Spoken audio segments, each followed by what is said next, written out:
losing for him was already bad, and losing against me was really the worst thing he could have. For him, be second, he was the first of the losers. He just hated that. It was nothing for him but winning. He just wanted to psych his opposition, that they all think that Senna was in front of them. He had to be quickest all the time. Ayrton would enter a corner faster than he'd ever been before and trust that something inside Ayrton Senna would help get him and the car around the corner. And that's an act of trust or faith or whatever you want to call it. He prepared his chance, but when it was there, he took it. And when you want to correct it, no way. That was a crash, you know.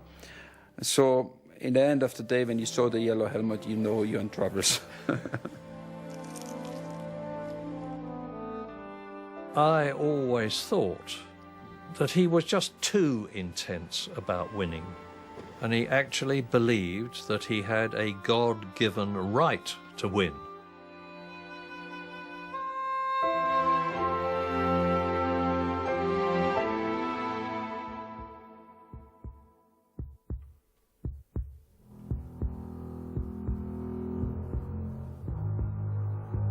You think you have a limit. As soon as you touch this limit, something happens and you suddenly can go a little bit further. With your mind power, your determination, your instinct, and the experience as well, you can fly very high. Ayrton Senna's talent, commitment, and determination carried him beyond normal boundaries. He displayed a supreme ability behind the wheel of a racing car, but he also demonstrated an immense depth of character, of thought, and of emotion. His tremendous rivalry with Alain Prost throughout the late 80s and early 90s extracted every element of his genius. But if there was one area where Senna truly flew high, it was racing in the rain. His precision in the wet, he was just unbelievable. He just filled the car so much more. In the wet, you have to be very precise. You cannot make any judder with the steering. Or you got to be much more gently with it. And Ayrton filled the car much more than any other driver. First of all, looking out of my commentary box window, I saw the worst weather that I have ever seen at any race anywhere in the world. And it was rather embarrassing to me as an Englishman that everybody who thinks that it always rains the whole time in England was getting their suspicions proved. Ayrton was always very, very fast when it was wet. And this day we had a little bit everything for him and a little bit everything against us to look stupid. We employed somebody for the weather forecast, you know, and he was at the airport, close to the track at Donington, and we were in permanent contact with him, you know. So we started the race, and then he was saying to us, I mean, not to me, not to the engineers, that you know, we had a shower and a big shower, so we had a few spots, and then I stopped for the tires, and then we had just a few stops, and then dry, you know. And then every time he was saying something, it was the opposite. And I had the sad record of 7 times changing tires, but 6 times in the wrong way anyway, you know. He was already pissed off anyway all the year about to having this engine, this Ford engine in his McLaren, because he wants to fight for the championship, and through the numbers he know that he's not going to fight for the championship. So all what he could do is to wait for special circumstance and then to show everybody again what he can do. And that was a special circumstance. And all what he wants to, he puts in his head in the first lap. He's going to come back first, you know, because he's going to make everybody stupid. And that's exactly what he did. It was making me hold my breath. And I were having a job to get my breath at the best of times. You just thought, well, I can't believe it. I can't believe it. It can't stay like this. It's bound to go off. And there he did, kept going and going and going. Nobody knew where anybody was. I remember the spray as he went. When everyone else was cautiously going around thinking, ooh, I better be careful, he just went, go. And he was off. Gone. He was brilliant, but he knew he could do that. I was here, and it's the other end of the pitch to give the trophy away, and I should have still been in hospital till the following Tuesday with heart problem I had. But when I got onto the podium, you'd forgot all about you were ill. You felt 18 years of age. To see the happy face he'd got, it was unbelievable.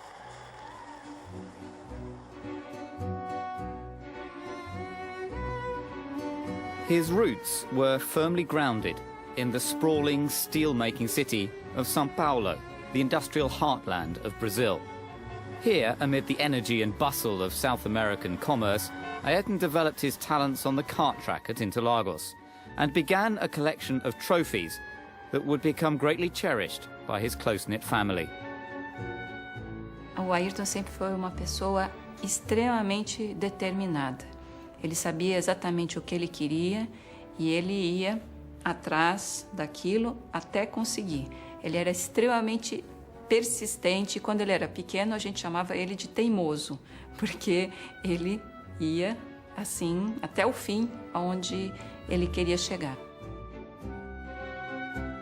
De criança, eu lembro muito a época que ele corria, que ele treinava de kart, da época que ele, inclusive, foi viajar para fora, e nas vezes que ele fez para fora para correr em campeonatos de kart,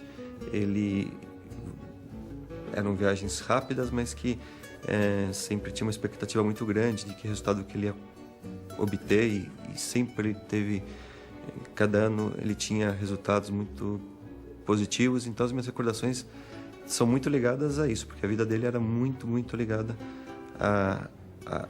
ao automobilismo. Desde que eu nasci, desde que eu me lembro, ele já andava de kart quando eu nasci. Before long, kart racers in Brazil and all around the world became all too aware of the driver in the yellow helmet. O Ayrton, eu conheci ele quando era um garoto de kart, ele era piloto de kart. Mas na época eu já pintava para o Emerson Fittipaldi, que era bicampeão mundial de Fórmula 1, para o Nelson Piquet, que já estava na Fórmula 1, então ele queria criar a sua identidade também. Então eu resolvi, pensando em colocar uma cor quente no capacete, como a Ferrari, que é vermelha, pintei ele de amarelo, certo? Com duas faixas saindo em verde e azul, saindo como se fossem os olhos dele, porque dá movimento e dá agressividade também. Então assim foi feito e foi composto as cores do país, em verde, amarelo, azul e branco. Quando Ayrton retornou, ele quis adotar essa pintura, que ficou para sempre a pintura dele. Foi isso aí. I know him since long time ago, because we did 2 World Karting Championship together in Le Mans and Estoril, 78 and 79. So this goes back to the very, very old days. And he was very, very committed. He had this, this star, these eyes. He was exceptionally committed, I think, more than anybody else.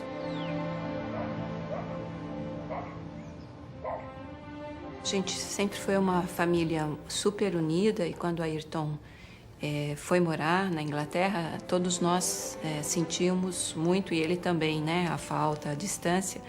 Então a gente muitas vezes ia para lá, ou quando ele podia vir, para poder ter essa proximidade maior. Ele escrevia muito.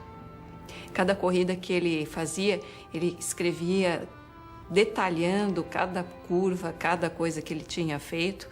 A gente tem essas cartas até hoje, e mesmo à distância, o contato sempre foi muito, muito próximo.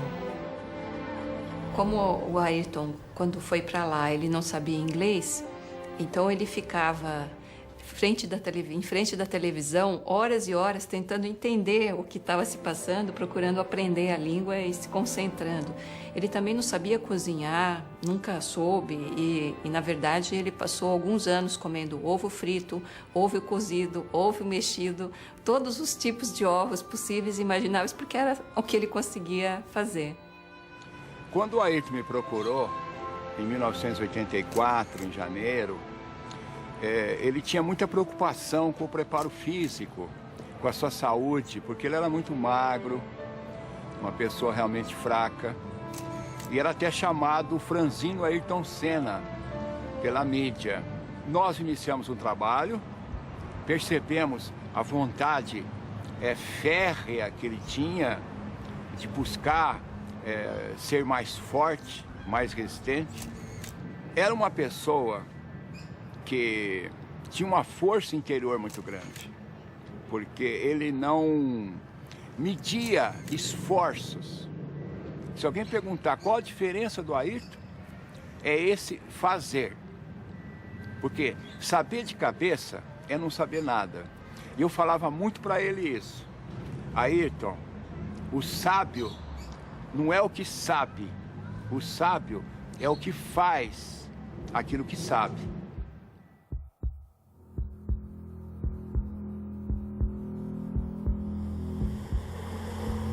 It's not simply a stronger muscle or a better tonus in your muscle, but it's really the power, the strength you get, physically speaking, to your body, but also to your mind. And you only really learn by doing it, I believe. Once I realized that there was something special in there, I really focused and try to learn about myself, because it's basically learning about yourself, learning about your own limitations, learning about your strengths, your qualities, and trying to make, as a whole, a smoother person.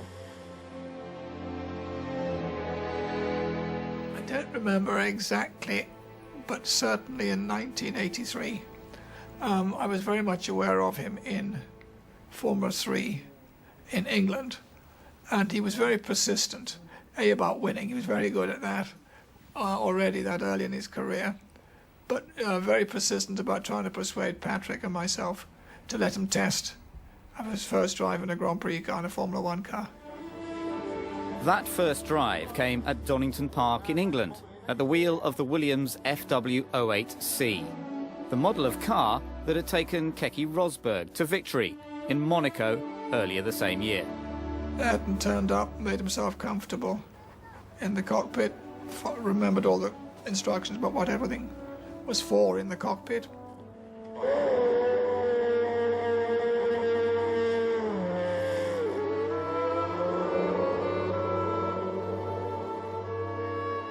At the time, he was only halfway through his first season of Formula 3, but he was totally undaunted by the Grand Prix car with triple the power of his usual mount. I set off, did what we call an out and a straight back in lap to check over the car mechanically. And then over the next 21 laps, I think it was, he just went off a second quicker than the car had ever been around there. And then said, I think that's all right, I've got enough in my head, got out of the car and went home. So we were quite astonished. In that particular day, it was obvious that his brain was in total control of everything else. Was just ahead of the game. Clearly belonged in a Grand Prix car. He was born for that, if you like. We weren't ready to put him in the team in '84, partly for contractual obligations to other drivers. And then he went off to Lotus and then to McLaren. So it was quite a long while before we were able to offer him a seat, which was for '94. When he went to Tolman, it was fantastic to see another Brazilian driving. I mean, by instinct, I was always more of a fan of Ayrton than I had with any other Brazilian Formula One. I never had the chance to see Emerson, but I had the chance to see Nelson. With Ayrton, it was different. I felt like he was driving tremendously, and he was going to be a champ. I remember we had a discussion about top drivers like Nelson Piquet or whatever. And I said to Ron and even all the people, take the best young guy coming, you know, to get a very strong team is Ayrton. They all said to me, why you want to have Ayrton, you know? I said, yeah, why not, you know, I mean, it's thinking about the team. So having a teammate like Ayrton was very, very different to all the teammates I had, you know. And also for Formula One, it was really exceptional to have two drivers of this same caliber. When Ayrton came into Formula One, Alain Prost was the top. He was number one, and he was the one that he wanted to catch. He wanted to beat him.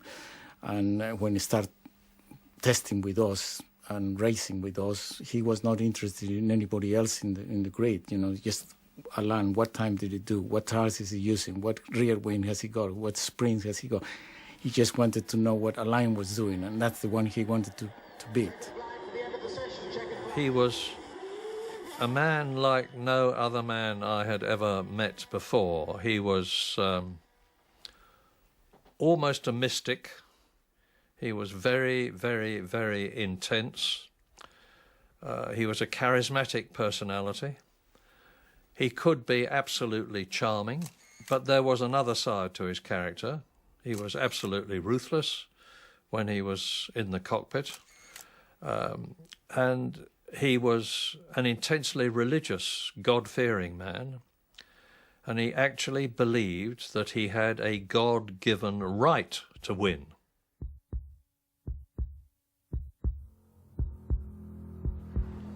The main thing is to be yourself and not allow people to disturb you, to be different because they want you to be different. You gotta be yourself. Many times it's through a mistake, due to your own personality or your own character or interference that you get on the way, that you learn. And the main thing is to make sure you learn through your mistakes and get better. I believe in the ability of focusing strongly in something, then you're able to extract even more out of it.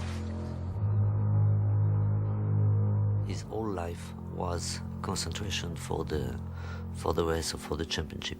He had no family, no children, nothing, you know, so it looks like he was living only for that.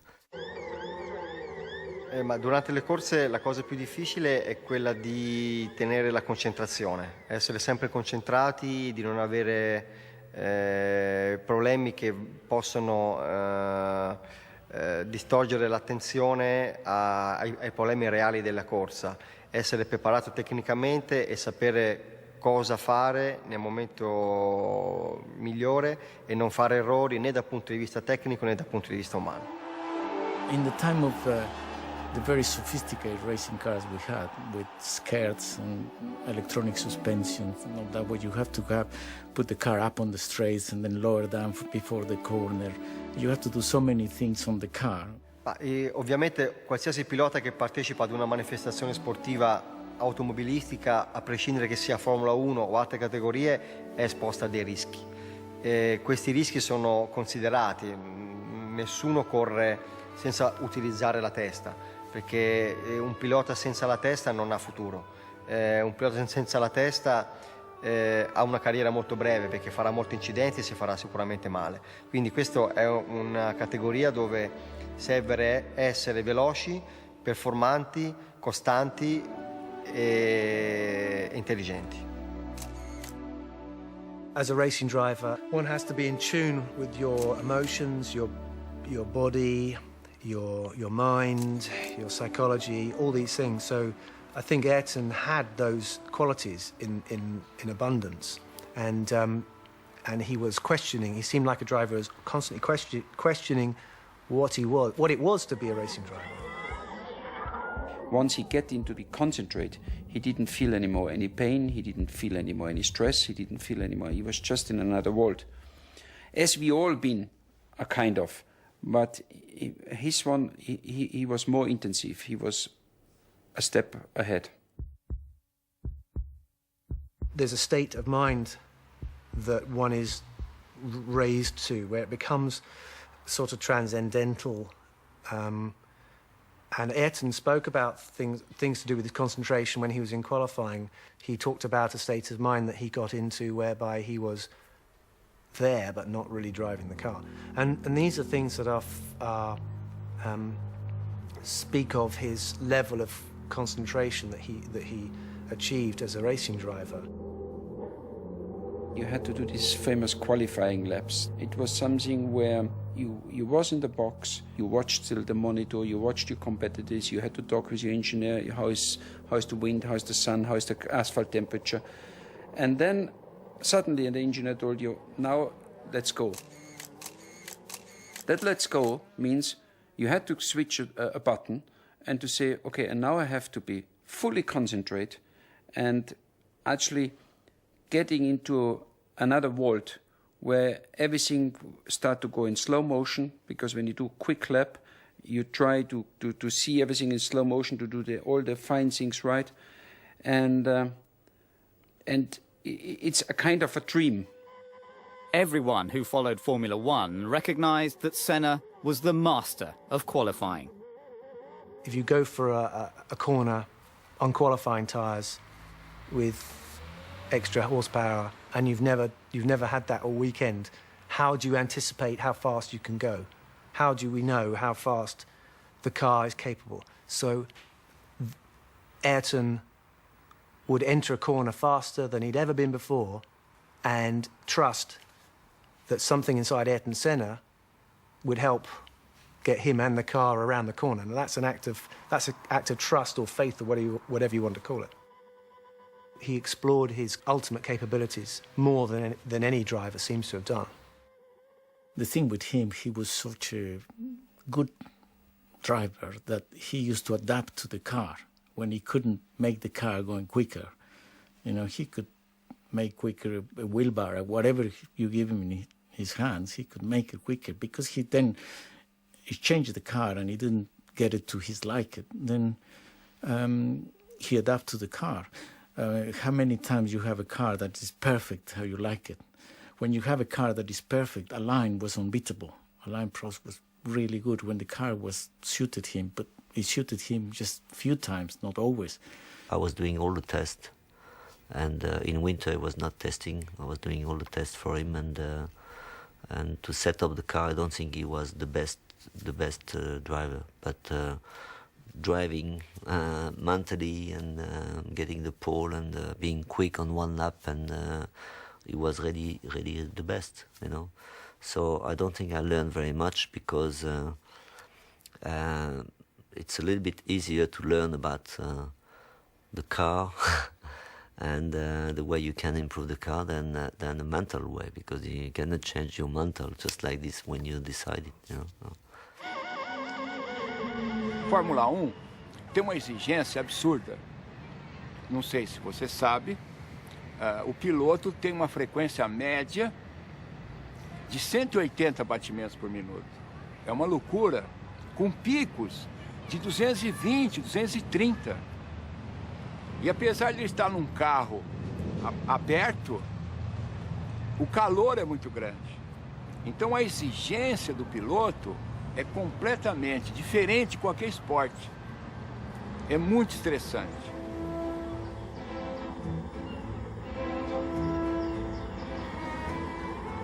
Havia sofrimento, claro. Trabalhávamos a 1h da tarde, que é horário de verão, para pegar o maior calor. Porque para o Ayrton interessava, lá na Fórmula 1, quando a competição era extremamente desgastante. Quanto pior, melhor. Por quê? Porque ele estava muito mais preparado do que as outras pessoas, do que os outros pilotos, que na época não se dedicavam ao trabalho com o corpo, com a mente, com as emoções, com o espírito. Por isso, ele se tornou imbatível. Eu lembro quando começamos com a meditação, ele tinha uma dificuldade muito grande de não pensar. Tinha assim achava terrivelmente difícil fazer isso. No entanto, ele se envolveu tanto com esse processo de meditação que ele conseguiu momentos de uma profundidade mental tão eloquente que atingia níveis inigualáveis de profundidade, que ajudava muito nas tomadas de tempo, ajudava muito nos seus recordes, nas suas vitórias, porque a concentração dele era máxima devido a esse trabalho de meditação, de respiração, de relaxamento. Monaco was a special place for Senna. He shot to fame by nearly winning the race in his debut season and would go on to take victory in the Principality a record 6 times. On his first outing in a McLaren, however, Prost thought he had him on the ropes. In Monaco, where he was not very good into the weekend, was the first Thursday was ahead of him, and Saturday almost the whole day was ahead of him, until the last qualifying lap, where just like this, and he went quick, and he get the pole for just a little bit, but I could not imagine that he could come back just like this, because he was not going that well. And he said in a press conference that he went outside the car and he looked at the car, how the car was behaving on the track, and then realizing what he was doing wrong and or what was wrong, came back in the car and drove at the perfection, in a perfect lap.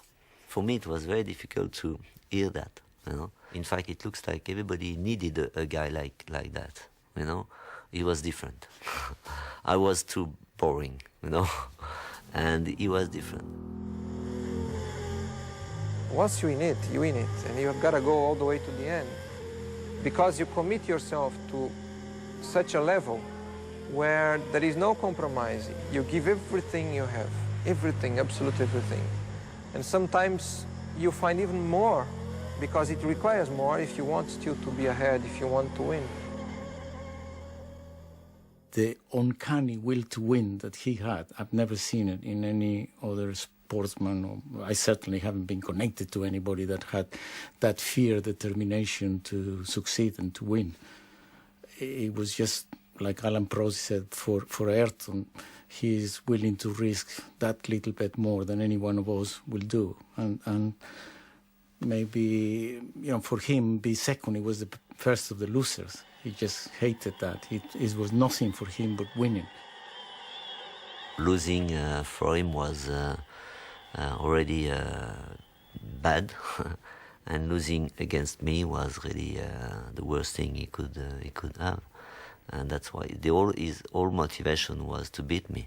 I can remember we went to the Bercy karting event, and he was there watching on the big screen Alain Prost driving in the kart.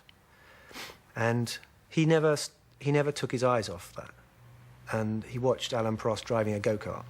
He knew that to be world champion, you had to beat Alain, because he was number one at the time.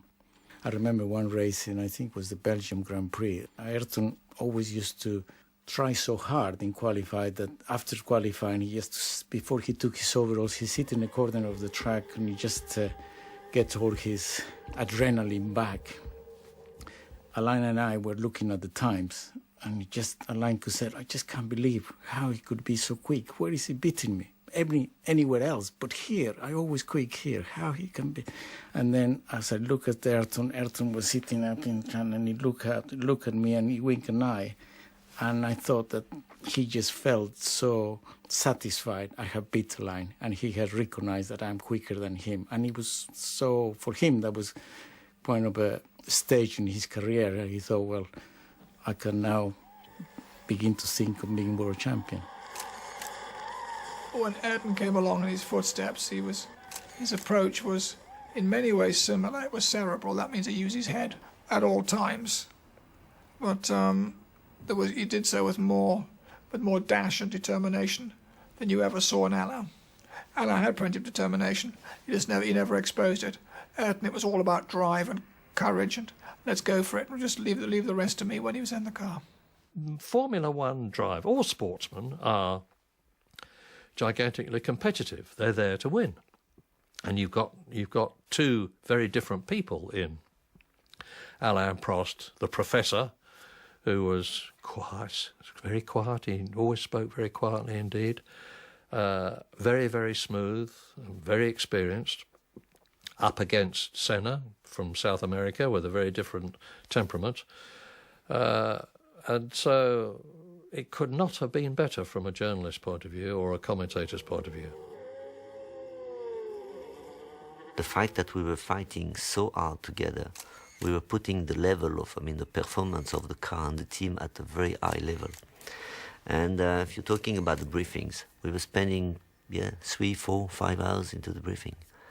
It was for 2 reasons. First reason is to improve the car and the team. And the second reason is to be sure that we could not forget something that could suit us or suit me, for example, better than Ayrton, or Ayrton would think of something suit me better than Alain. At the end, it could also become a psychology. If you have a briefing, there's no way that I could go out of the briefing before Ayrton, and Ayrton could not go out of the briefing before me anyway. So we're going out together. I waited for 4.5 hours outside the motorhome while they were having this minute discussion about this and that. And then the door opened and Alain Prost came out. He came down the steps and I said, "Alain, in God's name, what do you talk about in there for 4.5 hours?" And he said, "Oh, Murray," he said, "this and that, but I do not like to be the first to leave." The intense nature of the battle between the two McLaren teammates led to a deterioration in their personal relationship. Other teams and drivers were simply not at the same level, so Senna and Prost focused on one another, both in and out of the car. But that was part of the fight we had anyway. Everything was tough. On the track, outside the track, setting up the car, all kind of things was really just at the limit all the time. We also knew that if we were quick and fast and a winning car, that was also because of us, because of the drivers, because we were dominating, Formula One. It's not pretentious to say that. Eu acho que o Ayrton e o Alain foram pessoas que precisavam muito uma da outra, porque para eles poderem desenvolver os próprios potenciais no top, da forma mais perfeita, a competição do outro ajudou justamente a chegar nesse desenvolvimento máximo. Acho que o Ayrton não seria o que ele foi sem um Alain Prost. E vice-versa. Acho que o Alain não teria sido o que ele foi sem o Ayrton Senna. Uma vez perguntaram para o Ayrton se ele tinha inimigos. E eu acho que o Ayrton respondeu uma das coisas mais lindas que ele respondeu em todas as suas muitas entrevistas. Ele disse que a vida era muito curta para se ter inimigos. Então, eu acho que, às vezes, a vida é mais curta ainda do que a gente pensa, como aconteceu com ele.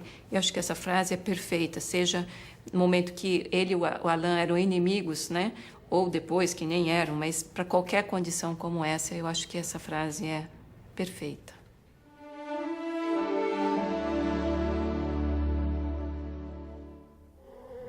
When you are under a lot of pressure, in a critical moment, in a championship or in a particular race, it's the one that can put together the combination between aggressivity and calculating things that will get the best result. And you need more than anything a very clear mind to understand exactly when is the moment to be aggressive, when is the moment to be calculated. To win a championship, you need the combination of those elements in the right doses at given moments. The lifestyle enjoyed by Ayrton was that of the rich and famous. Beautiful houses, lots of toys, and opportunities to relax. But his love of Brazil and for its people was reflected in the way they felt about him. He was idolized by the ordinary men and women in the street, and he's still idolized today. Máximo, pessoa extraordinária, maravilhosa, foi embora muito cedo. certo. Vagabundo, meu, é ele. Oh, esse pra nós aqui é o melhor do mundo. Muito legal, muita saudade dele. Faz muita falta pro esporte brasileiro. Representava muita alegria, né? Ao domingo. Tinha muita emoção na grande corrida dele. Grande piloto, fez muita alegria para nós no Brasil. É difícil ter outro piloto igual. Ai, que beleza! A pessoa representa tudo pro nosso país. Foi o maior ídolo, a maior glória, foi tudo. Acho que para todos os brasileiros nós é a honra de ter uma foto dessa aqui, observar assim e ter como lembrança, né? Ele para mim ele foi um dos melhores brasileiros do mundo e ele deve ser homenageado por todos porque eu acho que ele foi o melhor, mesmo que ele já tenha ido. Isso aqui representou pra gente os melhores fins de semana aqui do Brasil. Para mim, um ótimo atleta, uma ótima pessoa, um ótimo ser humano e um exemplo de vida. Deu até um nó na garganta quando olhei. Isso para mim significa muito, viu? Muita saudade.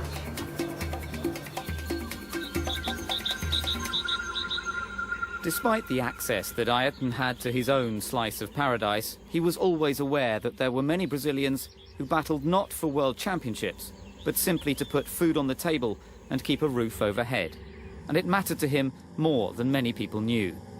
Ich glaube, das war das zweite Jahr, war ich in Brasilien mit ihm dann gefahren und wir sind fast durch mit diesen Favelas, man sieht Favelas, da sieht man diese Armut, oder, auf der anderen Seite und du arbeitest mit jemandem, der mit seinem eigenen Flugzeug und der alles hat und so weiter. Sag ich, wie ist das? Hast du kein Problem? Wie geht es dir, wenn du dieses siehst, oder? Da habe ich gemerkt, jetzt sind wir auf einem anderen Punkt dieser Unterhaltung, oder? Und er hat gesagt, Josef, mich stört das total, diese Korruption, diese Schwierigkeiten, diese Leute. Ich habe wirklich eine Wut oder eine Trauer, wenn ich sehe, wie diese Leute leiden, oder? Aber ich bin noch nicht stark genug, ich bin noch nicht mächtig genug, dass ich was ändern kann, oder? Und da hat sich gezeigt, in welche Richtung dieser Mann eigentlich gehen will, oder? Dieses Rennfahren, dieses schnell zu fahren, dieses an das Limit zu gehen, ist einfach nur eine Brücke oder ein Wagen, ein Fahrzeug gewesen, um in diese Richtung, wo er hinkommen wollte, ist. Das ist auch ein Prozess von ihm selber gewesen, wahrscheinlich, oder? I think the best remembrance that I had was when I stayed with him that weekend in his house, in his farm, and we had a storm, and the lights and the telephone went out of order. And I needed to phone my wife, who was in Scotland. So we went out, and we found a telephone box. So I phoned my wife, and he went outside. It was dark, and he was standing under a light, a street lamp, and some kids had seen him and recognized him, and by then he had 20 or 30 children around him, and he was chatting to them and signing their autographs, for them. And when I came out of the telephone box, that's one of the sweetest memories I have of him, standing with the light playing on his head and shoulders and surrounded by the kids and being so nice to them.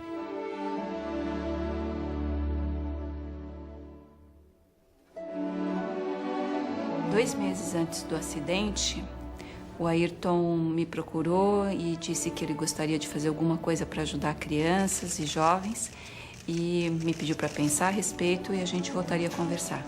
Só que essa segunda conversa não pôde acontecer, porque logo depois, 2 meses após isso, já aconteceu o acidente e então minha família e eu decidimos levar adiante essa ideia e plantar essa semente que o Ayrton deixou e foi assim que nasceu o Instituto Ayrton Senna. Dividir, compartilhar uma coisa que ele teve a chance de ter, mas que a maioria das crianças brasileiras não teve, que se chama oportunidade. Oportunidade de ter educação, de ter saúde, de ter futuro e esperança. Ayrton's standout amongst Grand Prix drivers was that he knew there was something outside Formula One. And I think he made that his mission in Formula One to build himself a platform so that he could express how he felt about things to do with humanity, things to do with people. And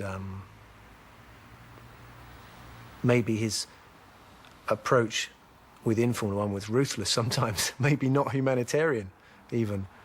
But there's no question that what he felt was a deep empathy with mankind and with the problems in the world. We are made of emotions. We are all looking for emotions, basically. It's only a question of finding the way to experience them.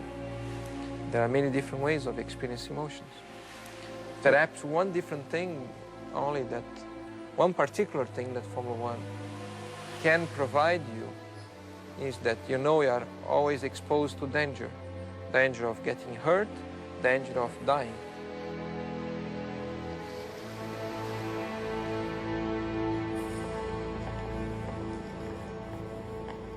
Travel was a major factor in Senna's life.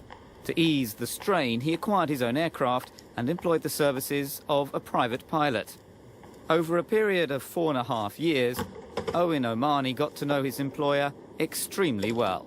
Very often we used to go backwards and forwards to Brazil, and we'd leave Sao Paulo at 10:30 at night, and Ayrton would lay out the bed at the back of the aircraft, go to sleep in his pyjamas, and we'd shut the door. And then first thing, 7 o'clock in the morning, I used to come back to the cabin, wake Ayrton up, and we'd be landing in England at 7:30, 8 o'clock in the morning. He'd be as fresh as a daisy, and of course we were totally shattered. My compliment to him is to say that he was big enough to be little, if you understand what I'm saying. In April 1994, Owen flew Senna to the Imola circuit for the San Marino Grand Prix. A Imola Ayrton si è sempre trovato in maniera particolare, come sul circuito di casa.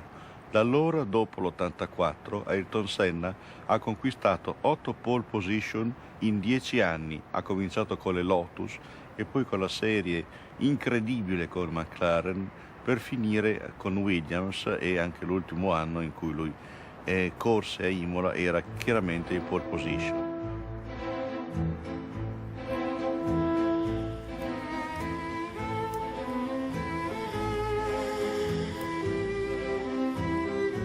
Lui era solito scendere non a Imola città, ma soggiornava a Castel San Pietro, dove c'era un albergo che gli piaceva particolarmente, aveva la pista per l'atterraggio dell'elicottero, era particolarmente chiaro.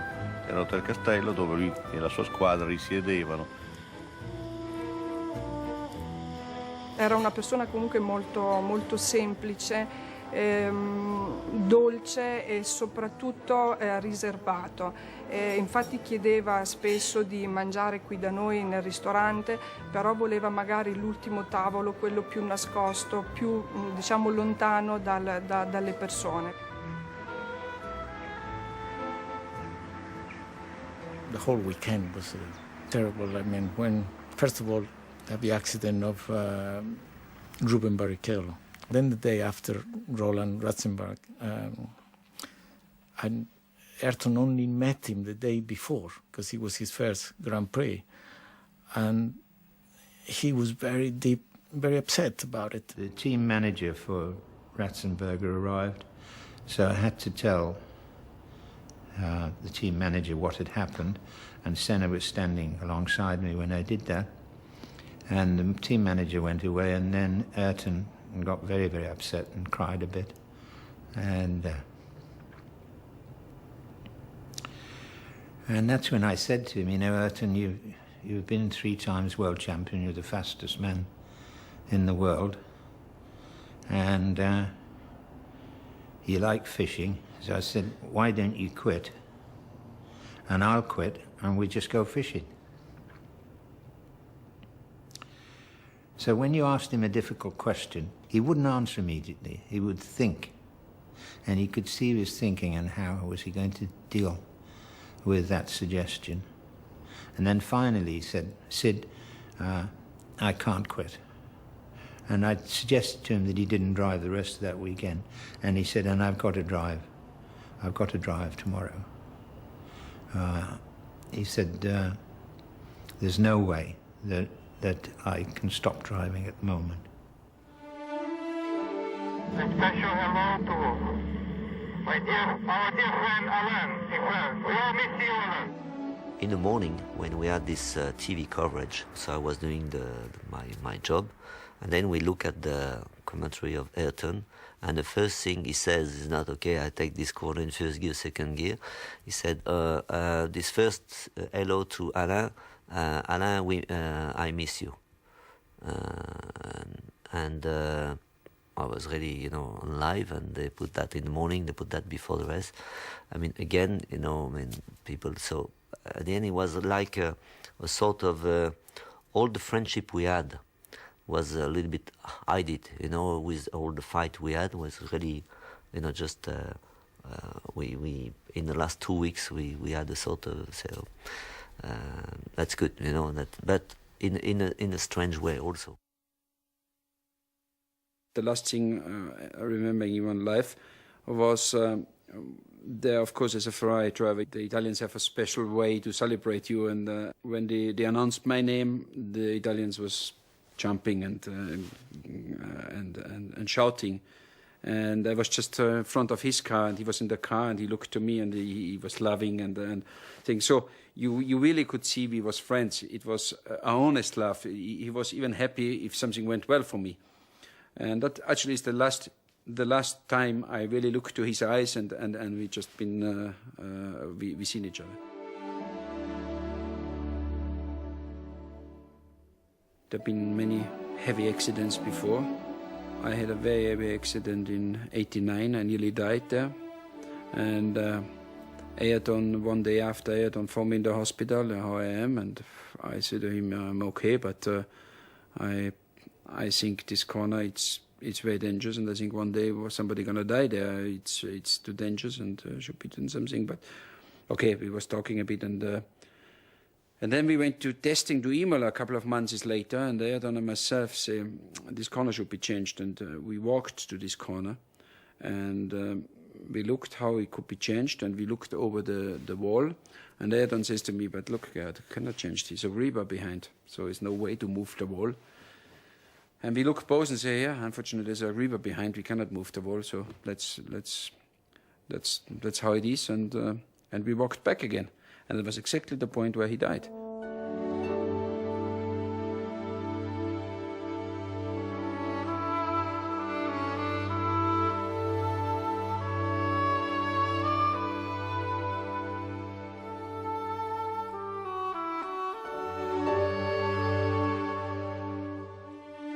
It was the worst day in the history of Formula One, because although many drivers were killed in Formula One before Ayrton Senna, none of them were as famous. None of them were respected and idolized worldwide like Senna was. And the impact of Senna's death on Formula One in particular, motor racing in general, and the world at large, was like had never happened before, has never happened since, and I pray that it never does happen again. The Imola circuit witnessed the loss of one of the true greats of Formula One, but memories of Senna will never fade, and across the world, his spirit lives on.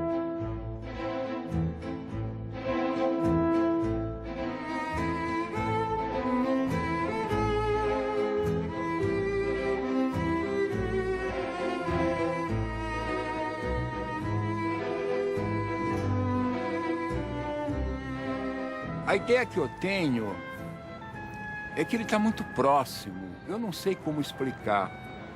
Eu sei apenas sentir. E a certeza de que ele está muito próximo, porque nós temos essa coisa com a morte, de que não devemos falar, não devemos pensar. A nossa civilização, ela renuncia à morte.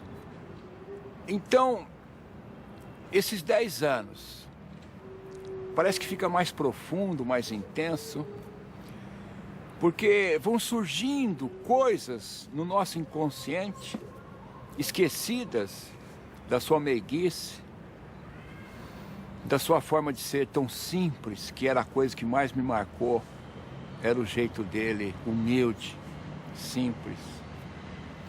Uma vez o Ayrton disse que os ricos, as pessoas ricas, não podiam continuar vivendo numa ilha cercada por um mar de miséria, que todos nós respirávamos o mesmo ar e a gente precisava dar uma oportunidade, ao menos uma oportunidade fundamental para as crianças e jovens.